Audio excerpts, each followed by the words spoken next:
Hello economics students. In this video we're going to continue our journey into macroeconomics by looking at this thing called the business cycle. We need to understand the nature of the business cycle and causes of a movement in the business cycle. Thank you VCAR, that's our dot point. The business cycle basically shows us economic activity over time. So in the last video we looked at the circular flow model and we were able to predict what happens to economic activity given a change in some injections or leakages. So that was at a point in time. The business cycle shows us economic activity over time.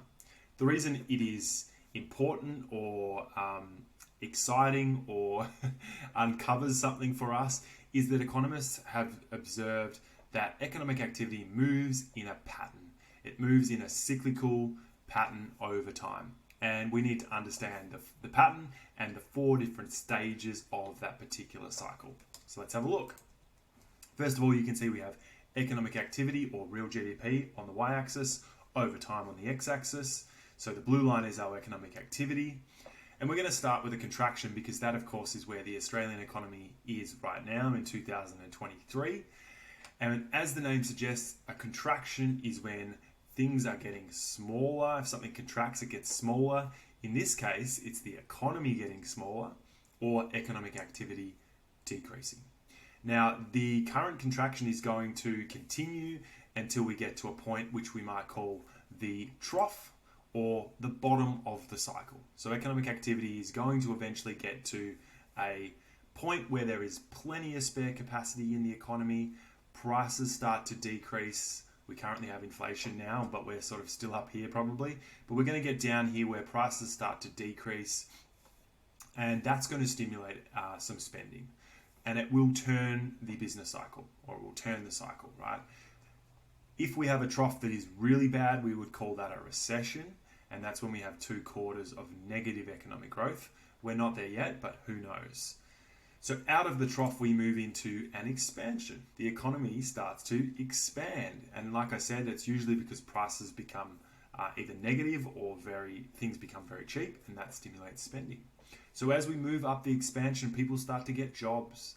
They start to earn income, which they're going to spend back into the economy, which is going to create more jobs and more production. And so, thinking back to our circular flow model, the economy expands, right? But we will reach the top of this cycle, or the peak, as we would call it, when we hit capacity constraints. So it could be a point when everybody has a job and there's no more spare labor, so we can't produce any more stuff. And at that time, inflation starts to occur. And of course, this is where we were a couple or maybe 6 months ago. And we reached a peak, growth was strong, unemployment was low, but inflation was very high. And that will, of course, lead to a slowdown. So we'll move from a peak into a contraction again, trough or a recession, into an expansion peak, and so on. So we observe that the economy sort of moves.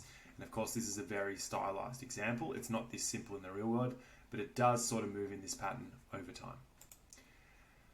Now, the capacity constraints that I talked about before are determined by, in the long run, our aggregate supply or our productive capacity of the economy.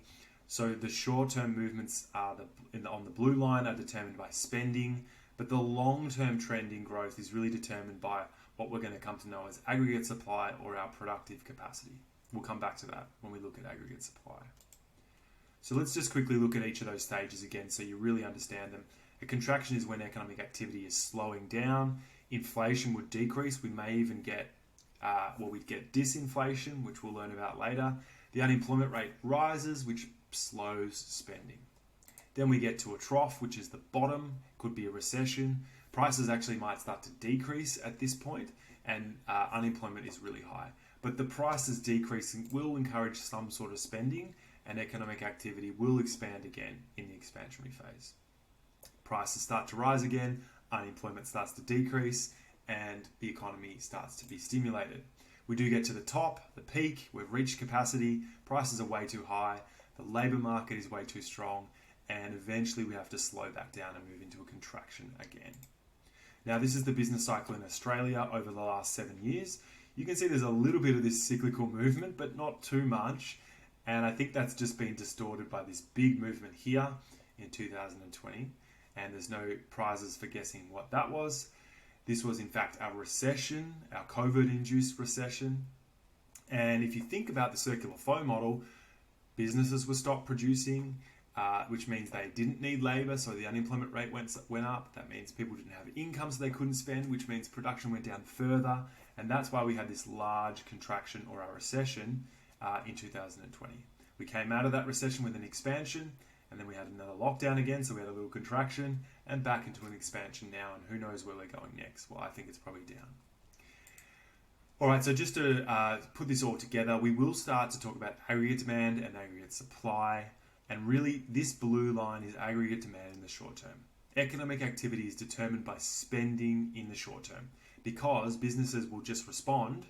Think back to the circular flow model. Businesses will just respond to spending by producing more, right? But eventually, they'll reach capacity constraints. And so the long-term spending or the long-term growth, is determined by the growth in aggregate supply or the growth in our capacity. So if we're able to grow the capacity of the economy, then we can grow more sustainably into the future. But much more on that later. Okay, that's the business cycle. I hope you know the 4 stages, and bye for now.